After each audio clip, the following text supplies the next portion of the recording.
Okay, so welcome. I'm Jonathan Fung from the School of Physical Sciences, and on behalf of the organizing committee, it's a great pleasure for me to welcome you to this, the 8th season of What Matters to Me and Why at UC Irvine. We're just really happy that you've decided to come. Hope you're enjoying your free lunch, and of course, our featured speaker, Richard Matthew. We're all dying to hear him. The first thing, though, is since it's the first talk, let me give some opening instructions and remarks. First, some housekeeping items. So these talks are all filmed, you can see there. And so if you don't want to make a cameo appearance on our video, please take this opportunity to move to the back. There are a few seats in the back. Also, at the end, we would be very grateful if you would fill out the questionnaire you got when you came in. These, among other things, ask you to suggest speakers for our next season. And we read those and take those very seriously. So please send those in. Also clean up your lunch materials on your way out. How many people here are attending the very first What Matters to Me and Why talk? Fantastic, okay, including your speaker. So for those of you who are, we're very happy you're here. And let me just say what this is about. So basically What Matters to Me and Why is a series designed to give us a chance to hear faculty and staff on campus at a personal level. Every month, somebody will come up and give a talk, which is short and informal, and will be followed by ample time for a Q&A. The speakers are simply asked to answer the question, what matters to them and why? And that's really it. And it's just amazing where that takes us. We've had speakers from all across campus, all schools, all levels of seniority. And just as you can imagine, the diversity on campus leads to some fascinating talks, some just absolutely hilarious, some very moving, some sad. It's just really interesting where this goes. When you listen, I hope you'll enjoy the talk, of course, but also you might consider what would happen if someone asked you to talk in front of a video camera about what matters to you and why for 30 minutes. How would you frame the talk and what would you say? Let me acknowledge that this is generously supported by the Office of the Chancellor, and in particular the Campus Climate Council. So we thank them for the support. And also, I have some absolutely fantastic colleagues on the organizing committee. Most of them are here. I won't introduce them all, but they are essential to making this series what it is, and an awful lot of fun to talk with. We have something in common with a good superhero movie, in that we now have spin-offs. So if you enjoy this talk, there are others as well. There's one in particular at the medical school, and there's also one for alumni. So we have alumni who are maybe 5 to 15 years out, come back and give talks primarily to students, but it's open to anyone in the UCI community. And so if you're interested, go to the website. You can see those upcoming talks. There's actually an alumni talk coming up next week. And be sure to register. That one's fantastic. Not only do you get a free meal, it's actually dinner, even better than lunch. So students especially are encouraged to think about that one. And then finally, all of our talks are on the web. They're all recorded. I think out of the 49 talks, 47 of them have been posted on the web. So you're certainly welcome to look at those. So in a moment, I will ask Jessica Guerrero, who is one of my co-organizers and a graduate student in public policy, to come up and introduce our speaker. But it's our tradition, because the audience comes from all across campus, to give you a chance to meet your neighbor. So in the next minute, and literally a minute, 60 seconds, I encourage you to just introduce yourselves to your neighbor, and then I'll ask Jessica to come up. Dr. Richard Matthew has been a member of the UCI community for 20 years and has served many roles, including Associate Dean of Research and International Programs of the School of Social Ecology and a Professor of Urban Planning and Public Policy and Political Science. He is the inaugural director of the Blum Center for Poverty Alleviation at UCI, which focuses on addressing the challenges of sustainable poverty alleviation in California, across the nation, and worldwide. He is a member of the United Nations Expert Group on Environment, Conflict, and Peacebuilding, and other notable committees. His work in humanitarian research focuses on the challenges of people living under conditions of extreme poverty, war, and environmental stress. He has conducted fieldwork in Cambodia, Congo, Mexico, Nepal, Pakistan, Rwanda, Sierra Leone, and Swaziland. As a first-generation college student, he is humble in his upbringing and career trajectory, both as an activist in changing the lives of vulnerable populations and inspiring the next generation of students. Please help me in welcoming Dr. Matthew.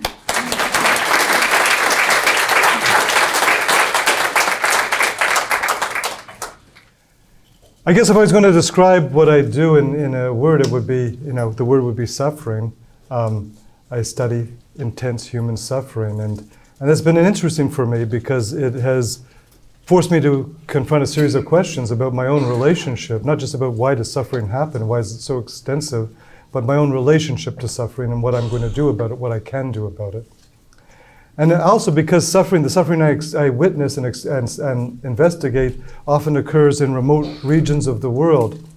I've often have to think about my role as a researcher, and I would love to be just somebody who comes in objectively and investigates situations, but I'm not, of course. I'm part of a long history of white men coming from the West into these areas. They've come as conquerors, they've come as colonizers, they've come as decolonizers, they've come as people who know it all, who know everything, they've come as people who provide humanitarian work, they've come as listeners, and like it or not, I'm part of that dialogue. And the weight of that dialogue is something that I've had to deal with throughout my career, and it's been very important to me to understand all of these things. And I'm going to talk a little bit about them today. I want to thank Jessica for her generous introduction, and she sort of described accurately my approach to suffering. I study communities, groups of people who live in the most vulnerable circumstances on the planet. These are people exposed to significant environmental stress and extreme poverty and violent conflict. They live at the intersection, and I wonder, why do we have people in the world living at that intersection at all? And how do they survive there? And how could those situations be transformed? And what's our role, what's my role in helping that transformation? And I spent a lot of my career thinking about what I'm going to do next and where I'm going to go next. But I've never thought about why I do this. And I want to thank Jonathan for creating this space for me and for other faculty members and alumni to actually think about, why do I do this at all? What has motivated me? And I realized I had no real idea. I'd never thought about that. And I don't think I have a full answer today, but I have some ideas that I want to share with you. And so I'm going to organize my thinking around a few things. But my first response to the question, what matters to me and why, was my family and my close friend. That's what matters to me. And we all know why. It's one of the common experiences of humankind across cultures and across time, these close bonds that we develop to our kids and our spouses and our closest friends. And since everybody sort of understands that, I'm not going to talk about that at all. But what I am going to talk about is the professional side of my life, and it does relate back to my family in an important way for me. When I was a student, I read Robert Nozick's book, The Examined Life, and I decided I wanted to live a life that would stand up to scrutiny.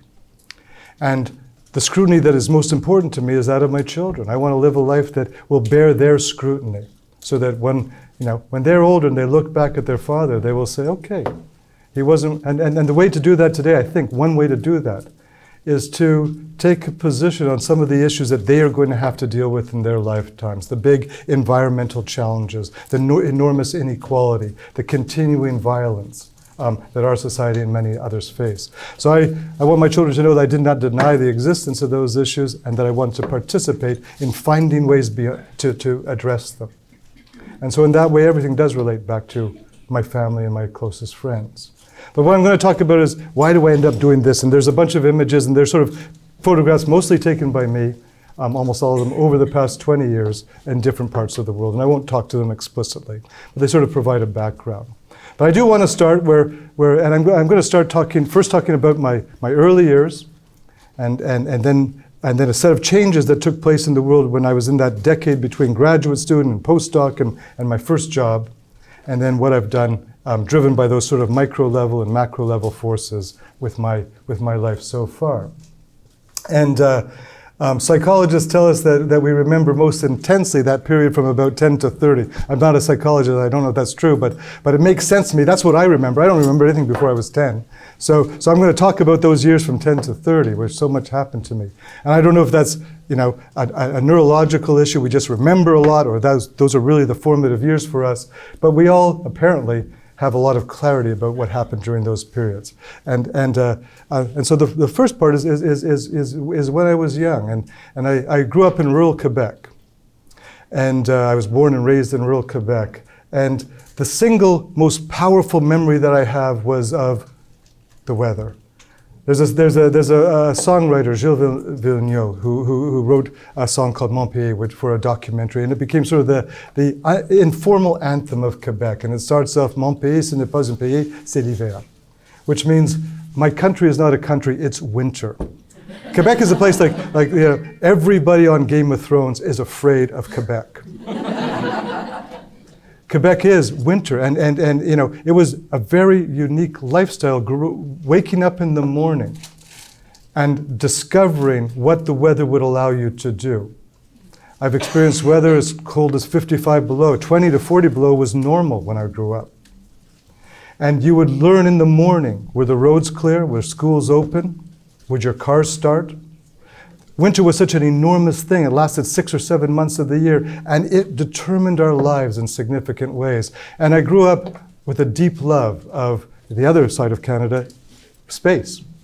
And I loved weather and I loved space. I felt most at home on the top of a mountain or deep in a forest or on a lake somewhere, with friends or by myself. And I loved sitting in our home and watching big storm events come across the lake.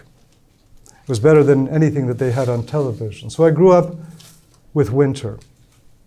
And I developed a tremendous sort of respect for nature and the power of nature.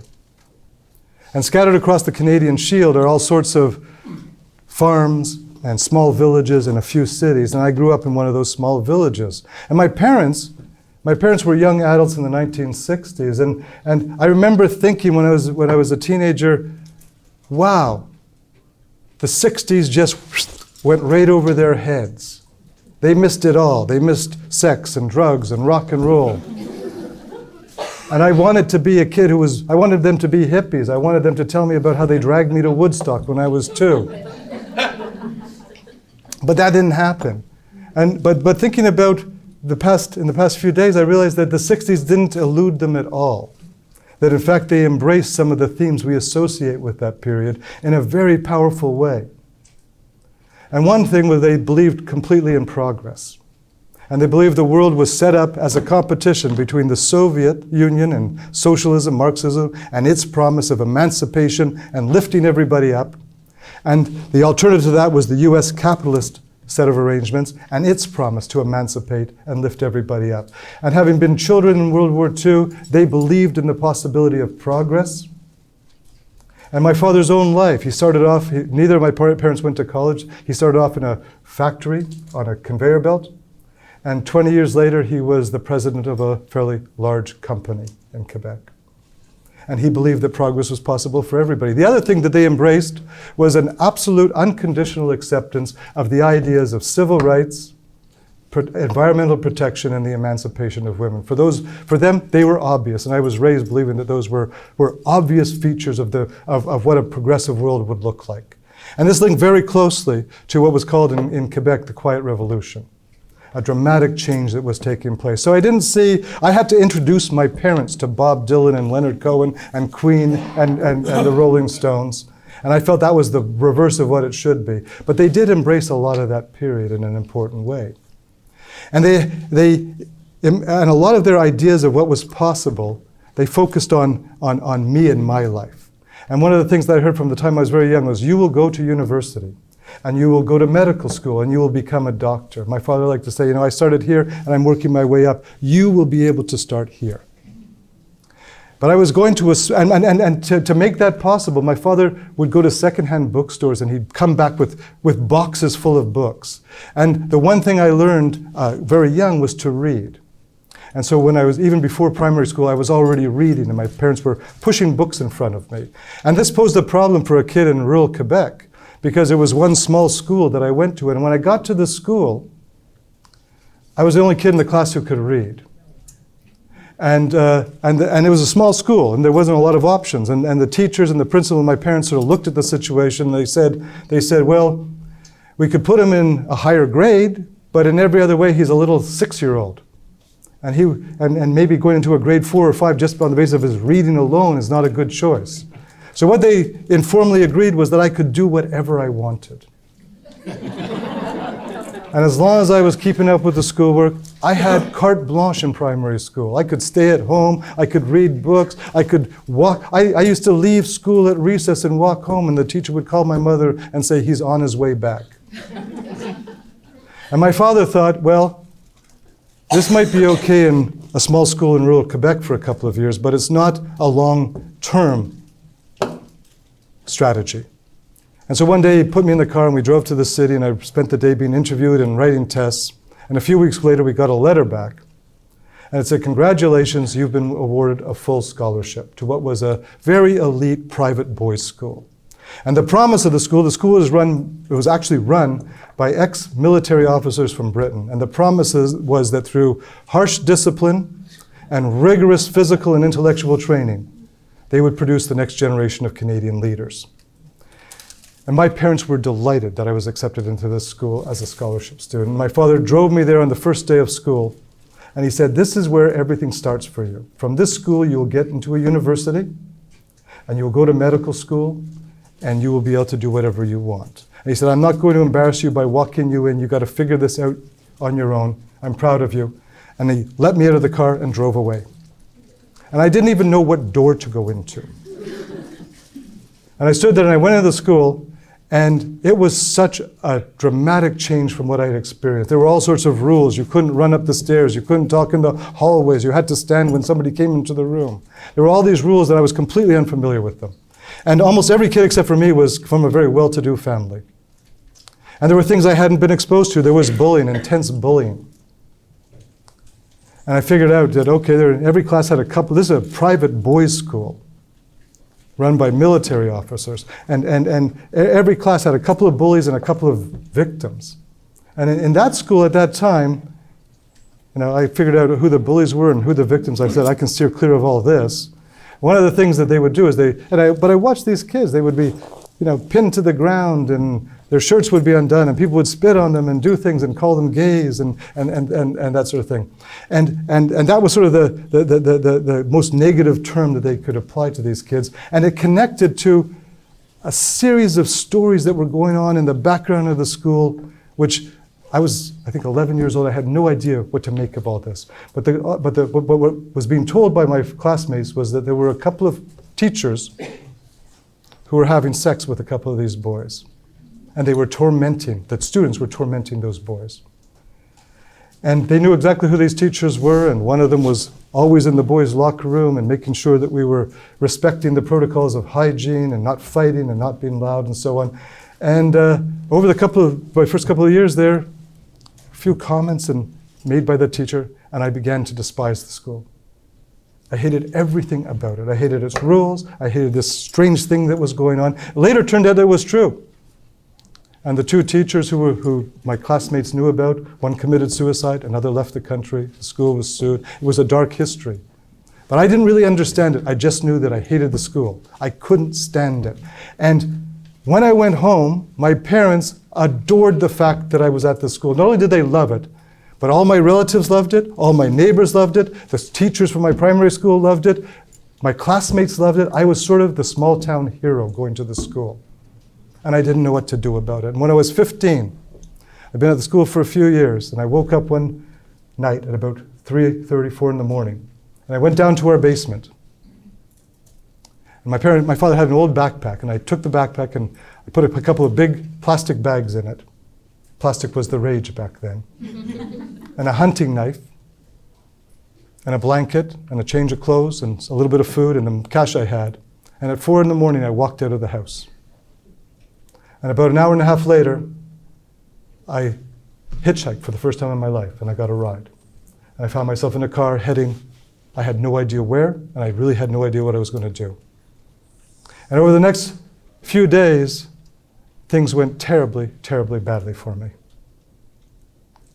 And I discovered what it felt like to be acutely vulnerable. I was dirty right away, and I had no way of getting clean. I was cold all the time, and I was physically assaulted right away, and was able to escape in what I think were really quite lucky circumstances. And the only place I felt safe was sleeping on the edge of a highway where there was nobody around. And I had no idea what I wanted to do. I just knew I didn't want to go back to that school. What I didn't know was that the day I left, my parents dropped everything and began to search for me. I had no idea this was taking place. And one day I was working in a small country fair in a little rural village, making a couple of dollars cleaning horse stalls. And I turned around and my father was standing there. And he looked at me and he said, "Do you want to come home?" And I said, "Yes." And we walked out of the fairgrounds to the parking lot, and he opened the door, and my mother was sitting in the car. And she began to sob in a way that I've never heard before. It was just this incredible sobbing. And I got into the car, and we went back home, and I decided to continue going to the school. So I went to the school for a couple more years. And then in my last year, I woke up one morning and I went downstairs and I said to my father, "I'm not going anymore." And I thought he would have a whole lot of arguments. "You're so close, you're going to get to university, you're just a few months away." And he did something he had never done. He walked over to the phone and he picked it up and he called his work and he said, "I'm going to be late today." I never heard him say that in his entire life. And he drove me to a big regional high school a few miles from our home. And that afternoon, I was enrolled in another high school. I would continue to do things that took my parents by surprise. Just about the time I was about to enter university, I had a change of heart and told them I was not going to go. That instead, and my family I grew up skiing. I grew up skiing from the time I was very young. We skied constantly. We skied every weekend, every holiday. We skied as a poor family. We skied as a middle-class family. And the sport of extreme skiing was emerging, and I said to my father, "I want to go and try my luck as an extreme skier." And I discovered I had a certain aptitude. I was risk stupid. But I had a certain weakness as well. I took spectacular falls and was injured several times. And so, and my father had said to me before I left, he said, "Go and do this. Go ahead."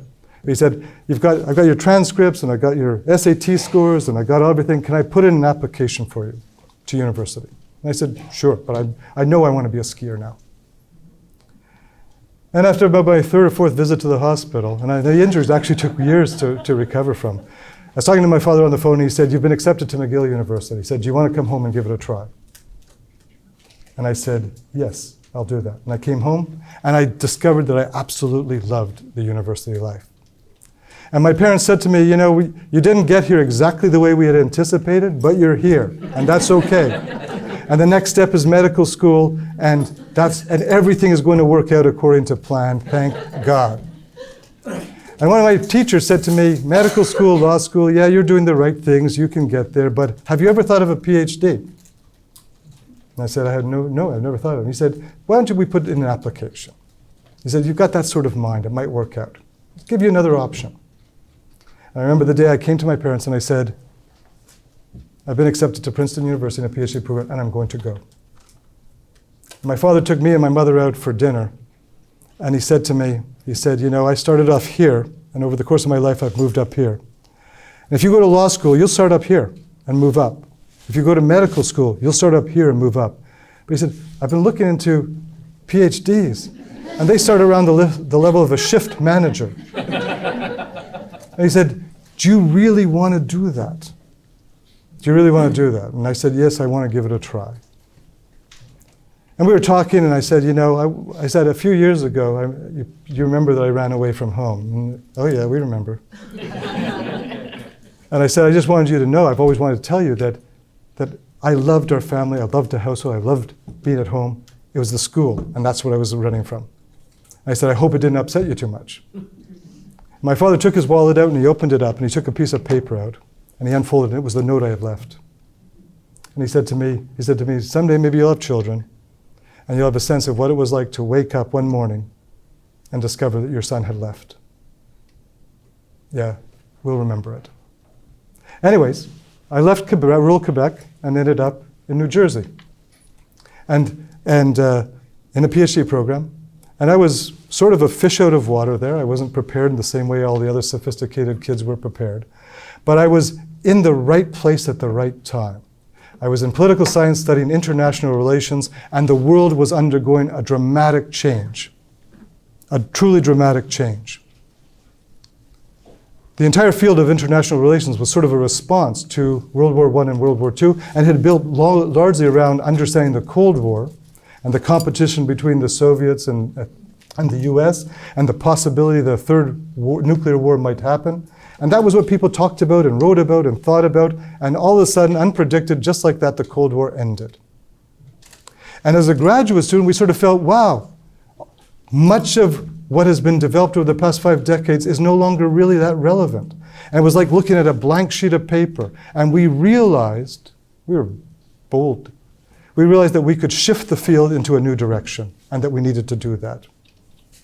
And there were 2 things that sort of shaped my view of the world. One was Princeton focused a lot on understanding postmodernism. So I had read a lot of Foucault and Derrida and Kristeva and Connolly and these people.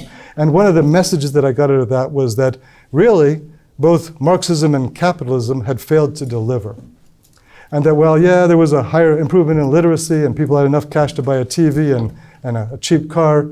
Most of the tremendous wealth and power generated after World War II had fallen into a very small number of hands. So there was a deep sense of disappointment. And that sort of made sense to me. I started to see my father's story as maybe not the typical story of all people, but an anomalous story, or a story that only made sense at a certain point in time. And just at the time that the Cold War ended, the Rio Conference took place, and thousands of scientists from around the world said to us, well, the legacy of this enormous progress for the past 50 years has been incredible levels of environmental damage. The rates of fishing and deforestation have led to increased species loss. We have changed the global climate, and we have to abandon old thinking and embrace a new paradigm, sustainable development. To me, that was obvious. It was obvious. I had such a clarity of purpose at that moment. I knew exactly what I wanted to do. I wanted to help shift the field towards sustainable development. And I was actually surprised that the whole field didn't just rush into that space, into that opportunity. I was really surprised. But as a recent graduate, I suddenly discovered that there were no journals, there were no conferences, there were no textbooks, there were no courses, there was nothing. We had to create it all. And that was exciting, except the field wasn't terribly receptive. It was sort of interested in environment and development and trade and international law, but it wasn't interested in what I was interested in, which was the big issues of war and peace. People who were interested were the military and the intelligence community, so I went to Washington. And that's where I began my career. Clinton and Gore were going to convert all that investment in the military into an investment into sustainable development. And I suddenly discovered this was just the right place to be, and I became part of several of Gore's initiatives. And I remember one day looking around, I was sitting in the White House talking to the vice president, and I thought, just a few years ago I was in rural Quebec. How did this even happen?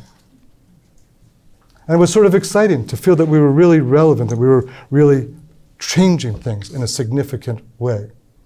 Now, of course, the whole system bogged down very quickly, and the changes started to slow down, and didn't change my sense of purpose, but I decided that Washington was not the place for me, and I moved here.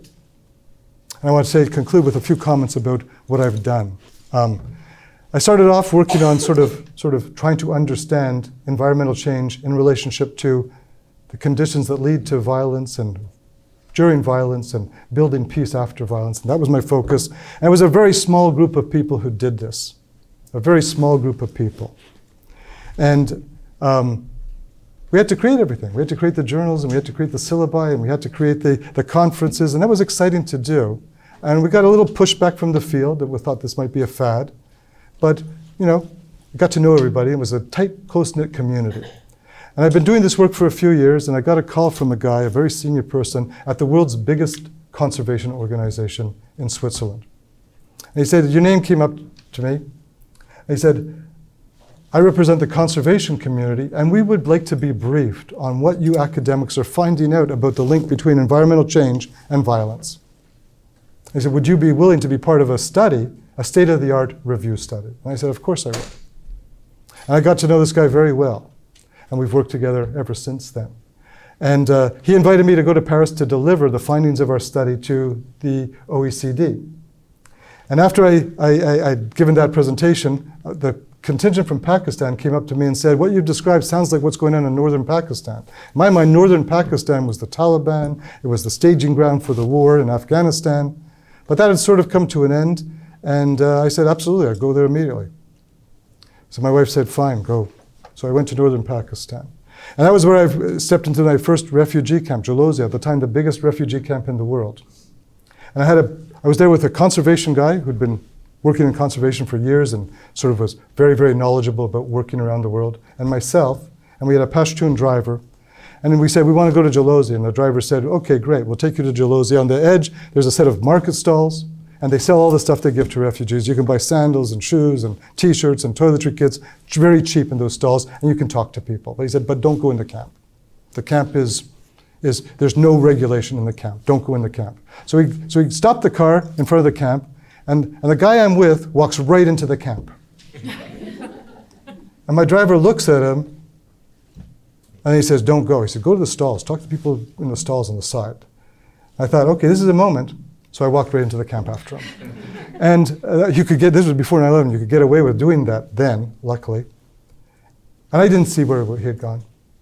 But I saw raw sewage and an enormous number of people, and it was incredibly hot. And everywhere I moved, the women would move away, and the men sat there watching me warily. And children began to gather around me and grab my clothes and hold on to me. And it was powerful smelling, and I thought to myself, these kids were born here, they're raised here. This is our humanitarian effort? This is what we pat ourselves on the back for? How is it possible that we are congratulating ourselves for setting these things up like this? And I was actually shocked. And I completed that study, and that led to further invitations. I was invited to do a similar study in Nepal during the civil war there, and then Sri Lanka and Bangladesh. And I did a series of those studies and visited camps and flood camps and disaster camps around in those countries. And one day I got a call from a person at the United Nations. And he said to me, he said, I hear that you sort of have connected academic research to the conservation world. Would you be interested in connecting it to the peacebuilding world? And I said, yes. So he said, would you lead a report explaining the findings of research so that we can present them to the UN? And we did the report, and he invited me to New York, and I presented the findings to the members of the General Assembly. And at the end of that, the Peacebuilding Support Office, the Peacebuilding Commission said, this is a great idea. Would you be willing to go on humanitarian peacebuilding missions and help us integrate it? And I spent the next 10 years of my life in Rwanda and Congo and Sierra Leone doing that work. And I want to share, and I spent a lot of time in refugee camps, and it was interesting. I got horrifyingly sick in places. I remember being rushed into a UN clinic in Sierra Leone, and bleeding underneath my skin everywhere, and I didn't know what was wrong, and they didn't know what was wrong. And there were moments when soldiers would stop me and take all my identification papers, and I wasn't sure if was this legitimate or not. And some of the things that happened in refugee camps they were profoundly moving for me. But I also developed a set of strong connections, and I want to share one story. I had a very close friend, and he worked for International Rescue Committee. You get to see the same people when you work in these areas a lot. And he worked for International Rescue Committee, and he was giving small loans out to women in rural Somalia. One day he gets into his Jeep, and he's with a Somali driver and a Somali associate, and they drive a couple of hours from IRC headquarters, and they hit a landmine. And he looked around, and his driver was dead, and his Somali colleague was dead. And he looked down, and all he saw was a mass of bone and flesh and blood from below his lap. And he pulled himself out of the car, and he had a radio, and he radioed back to IRC, and he said, I'm in serious trouble. And they said, describe the situation. And they said to him, listen. He said, we put an SOS out, we've sent a driver out. He said, I don't think anybody's going to get to you in for 2 hours. And if what you said is right, you're not going to be around for more than 20 more minutes. He said, we're going to see if we can identify and contact your fiancée in the US and patch you in so you can talk to her. And I know his fiancée well, and they reached her. And he said to her, he said, I'm going to miss our wedding date. And he said, I don't feel any pain, and I'm calm. But he said, I really feel bad that I'm going to miss our wedding date.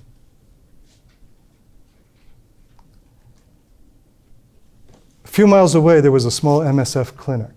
And they heard the SOS. And they put a doctor and a nurse into a small plane to see if they could find my friend. And after about 15 minutes of searching, they found him. And it just happened that the doctor and the nurse both had the same blood type. So they did body-to-body transfusions. And they put him into the plane, and they flew him just above ground level to the clinic a few miles away. And they saved his life. And he woke up in a hospital in Geneva 2 days later, and his fiancée was in the room. And he said to her, you got engaged to a guy who promised that he was going to be a major force in real estate development in Colorado. And I said I wanted 1 year of doing humanitarian work, and then I was going to start off. And he said, you did not marry this guy. And he said, I'm calling off the engagement. I've got to think about what's happened to me, and I want you to find that guy who you wanted to marry. This sort of touches me. She said to him, we have a wedding date, and I'm going to be there, and you're going to be there. And whatever you have to go through, we're going to go through together. They married, they had 4 children. He did a PhD, he became a professor in Virginia. He founded the Landmine Survivors Network. He was the co-recipient of the Nobel Peace Prize. He was the last person to work with Princess Diana before her accident. And when I think of people at moments of acute vulnerability, and how somebody can come in, a stranger can come in and help them, and what they can do with their lives after, I think of him, because I think there are thousands of stories like his when we do something, when we reach out and help somebody who's at that moment of acute need. Another friend I want to just say a couple of words with to before I end. I have a good friend. He was the person who ran the Doctors Without Borders operation in Rwanda during the genocide. And he and I, our paths crossed repeatedly over the past 20, 25 years. And we like to get together, and we talk big thoughts about the world and what we're going to do next, and we drink scotch and so on. And we're talking, and I said to him, even before I met you, I loved Doctors Without Borders because some of your guys saved a friend of mine in Somalia. And he said, oh yeah, when was that? And I said, that was in 1993 or whatever. And he said, that was my first job. I was in Somalia in 1993. And I said, he said, what was your friend doing? I said, he was working with IRC. And he said, he wasn't in a Jeep that was hit by a landmine. And I said, yeah. He said, I was the doctor. And he said, he said, he left the clinic after a few hours, never heard of him since. And so when I became the director of the Blum Center, I had a dinner to celebrate the launching of the Blum Center. I decided to invite some of my friends to this dinner. And I invited the 2 of these guys. And I said a little bit about the Blum Center and what our aspirations were. And I said, but there's another reason for this dinner. I have 2 close friends, and they haven't met each other for 20 years. And I want to introduce them. And I told this story. And these 2 people stood up, and they looked at each other, and they embraced. And the emotion, the sheer raw emotion, was so powerful. And I realized that my family is my kids and my wife, but has grown to include all these people. And I want to live a life that will stand up to their scrutiny. I want to live a life that they will validate. Because I work with people who are truly remarkable people, and they have inspired me and touched me. And to be able to do something, to discover I had 2 friends who had a connection that they had no idea that they had through me, was as important as more important than many of the other things I've done.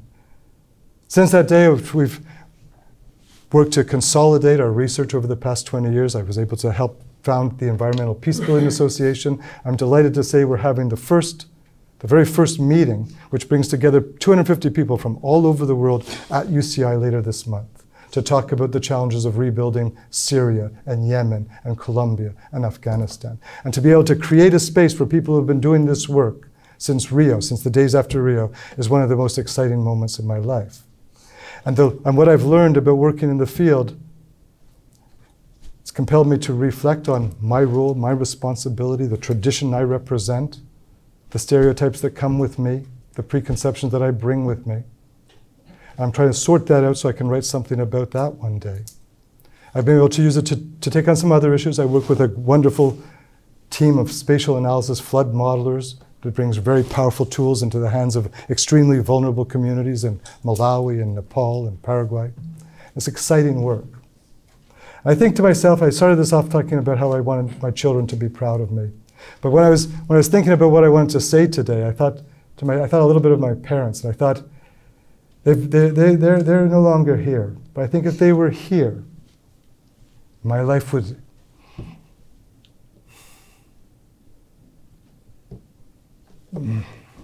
my life would stand up to their scrutiny, and they would see in my life the aspirations and values that they held for me when I was 10 or 12 years old. Thank you very much.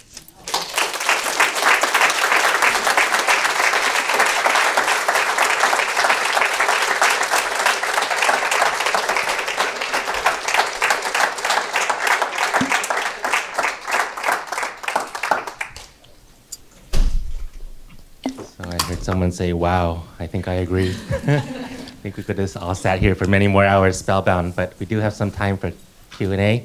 So if you have a question, please raise your hand and we'll bring a microphone to you.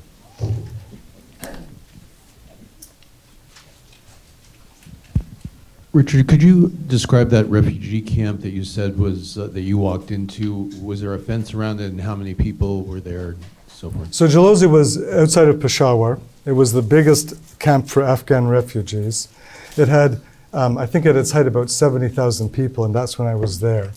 It was like any camp, you know, there was a security system to get in and out, but we arrived in an official truck and walked up to the thing, and my friend went right through the front gates.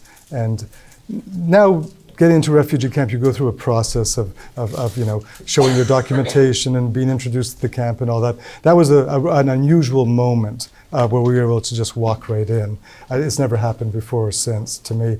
But it was a big, sprawling camp, and it was sort of right in at the edge of the city, and there was lots and lots of interaction. There were people buying stuff and selling stuff and so on. So it sort of spilled out into it. But it was not a place designed for 70,000 people. It was a place that maybe 700 people could have lived in comfortably. So it was intense in terms of just how you press. It was more like a prison than a humanitarian operation. Of course, my question was going to be, what's next for Richard Matthew? And you just described an upcoming meeting in October this month. Can you talk a little bit more about that? Maybe sort of fill us in on what your aspirations are through that program or meeting? I mean, this next meeting is a great moment for us. We've created a space for people who work on the environment and war and peace. And there's a lot of people in this community now, thousands of people around the world doing this work. I can say I'm proud that the UN has fully integrated environment into peace-building operations. And so I was part of that effort, and it's exciting. It was exciting to be part of that. It was exciting to be able to create the professional association for practitioners and scholars who do that work. So we'll have 3 days of meeting, largely focused on rebuilding Colombia and on using state-of-the-art technology, spatial analysis, GIS, you know, modeling technology, to assist with these sorts of humanitarian operations. We have, on October 23rd, an awards ceremony, but at 8 o'clock, Leonard Cohen's former band will be performing. One of his backup singers became close friends of mine over the years, and Perla Bataya is a wonderful singer. She'll be here with some of the people who toured with him. She toured with him for years. Her performance and her tribute to Leonard Cohen and her discussion of what it was like to be on the road with him, I guarantee that's an hour of your life well spent. So I invite you, and if you're interested in going, you're such a warm audience, I'm happy to offer you a complimentary ticket. Just contact me and come to the concert. I think it's going to be quite spectacular. As for myself, we're focusing on tech innovation for humanitarian action. We're working in refugee camps in Bangladesh right now. We have a big project there. We're working on flood management in Paraguay for very poor communities along the coast at Asuncion. We've got a huge project on climate change and health in Malawi, in the poorest country and potentially the poorest country in the world. So we have a bunch of different projects that I'm doing largely with Doctors Without Borders and with the two guys that I talked to you about. And we continue to work together.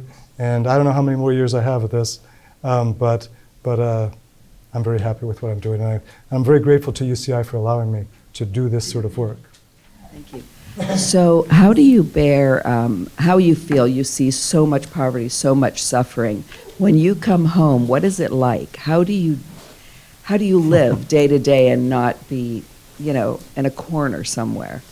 That's an interesting question. And we actually, I have a PhD student who was doing research that showed that people who do this work, especially related to climate change and environmental change, have the highest rates of anxiety and depression in the world right now. Because they're seeing these changes and they're seeing that they're not being taken seriously enough. And that's climate scientists and students and things like earth system science. The anxiety, the fear is enormous. And I have to say that it's a great question. For years, I felt that Orange County was not a real place. And I felt much more at home in the field. And I wanted to be there all the time. I loved it. I loved motorcycles and helicopters and just sort of having real big, important issues in front of you day after day and having big decisions to make. I remember I was the head of a mission in Sierra Leone, and we heard that there was going to be, that a small village was going to fight to the death against a mining company. And it was not on our itinerary. And I said, we're going to go there and talk to these people and see if there's anything we can do. And we went there, and they told their story, and it was so horrifying. Mining concessions had been granted to mercenaries who were hired by the government to fight during the war. And so after the war ended, these people came and said, now we're collecting. We fought, we won the war, and we run these concessions. And they had very few obligations. But they had to displace people and move people, and there were big clouds of dust and polluted water and people who were anguished. And I'm not saying the mining companies were bad. They'd provided a service and they were being paid. But we didn't want this fight between them, and people had come to the conclusion that the way to get global attention was to cause violence. That was a theme that we came. If they reached a high enough level of violence, the journalists would come up. And other than that, there was no real way of attracting attention. And so this became sort of one of the things that was shocking, that people want violence to get global attention because then there'll be a solution. And short of that, they'll be ignored. And there's a truth, sort of a sad truth to it. So to make, I remember one day the head of the UN group that I was working with said to me, it's time for you to take a break. They said, this is, we recognize when things get too intense and you need to take a break. And it does, it gets very, very intense. And you start to, I remember days when I would come to Orange County and say, why aren't you giving money to this? Like, come on, what are you doing? Why aren't you helping? There are people, these are real human beings. A woman tried to, in a refugee camp in Rwanda, a woman came up to me and she said, can I talk to you? And I said, sure. And she said, privately. And I said, okay. And she said, do you have children? I said, yes. And she said, I'm going to give you my daughter. And I want you to take her back with you because she has no chance here. You need to take her. That's what you need to do. You can't help us, but you can help our children. You need to give them a chance. And I said to her, I'm an official UN delegate. I can't take a child out of a safe haven. And I looked at her, and her just the intensity of her despair was so powerful. And so a lot of my life has been trying to figure out what can I do, and what can I do, and I've come to the conclusion that there's a lot that we can all do. And yeah, there are obstacles, and there are cultural sensitivities, and there are ways in which we get involved in things that are not good. But there's an awful lot we can do with people who are experiencing that type of acute vulnerability, where they have been displaced from their homes or their countries, and they've lost everything, maybe all their family members, and they are so alone. But they're people, and they have so much potential, and they could end up at this university. I would love a program where we had 100 of them a year graduating from this university, because these are people who can do anything. But they're really easy to ignore and neglect. But thanks for asking the question. Okay, my question is also related to the previous one. I am also I'm trying to reconcile the difference between the affluence of Orange County and all the misery that's happening around the world. And as a parent, especially parents of teenage kids, as a parent yourself, how do you talk to your kids when they ask for stuff? what's the new iPhone, what's the new gadgets. How do you, when I try to tell them that there are people suffering in the world, there are kids in Africa, they don't have things to eat, but they cannot relate. How do you talk to your kids so they can be more grateful of what they have? That's a huge question, and I have to stand up here to answer it. I'll tell you, when I was growing up, my father, at the end of each year, would come up to our rooms, and he'd say, "You have to put a pile of stuff that you no longer use or have never used, and we're going to give it away." And his rule was, if you're not using it or you've outgrown it, you no longer get to keep it. It has to be shared with somebody else. And I grew up with that. And we were quite harsh with our children early. They had no TV. They had no smartphones when they were young, and they heard an awful lot about my work. And they got to a point where I think it was a little bit overwhelming for them, and they were also sort of, outside, a little bit too far outside Orange County's culture of consumption. And we couldn't keep them there. They had to get smartphones, and they had to get computers, and they had to understand what TV was about, and they had to do those things. But it has been a struggle, because there is so much wealth here, and it's spent in, and I did not want them to think that, their real spiritual home was South Coast Plaza or Fashion Island. I wanted them to have a more depth, and so one of the things we've done is take them around the world. So my kids, I had a big project in Swaziland working in a remarkable orphanage there, and I brought my whole family with me when they were young. We took them to Switzerland for a year so that they could go to a French school and be exposed to the whole UN world and that sort of diversity. We've traveled around the world with them. And now I have, my older daughter is going to McGill University, same place I went, and being exposed to a place where students pay for themselves, and it's just a very different sort of mentality. But it's a struggle, and I share your, I don't know if we did it, like every parent, we try and do the best thing for our kids. We don't want to deprive them, and I don't want them to live the life that I lived, but I also don't want them to get too obsessed with the next shiny object. So we do our best, and it's not perfect. Thank you. Well, unfortunately, I have to call it here, but I just want to thank Richard for sharing so deeply from an extraordinary life, extraordinary work, and giving us a profoundly moving talk. So let's all thank Professor Richard Matthew again.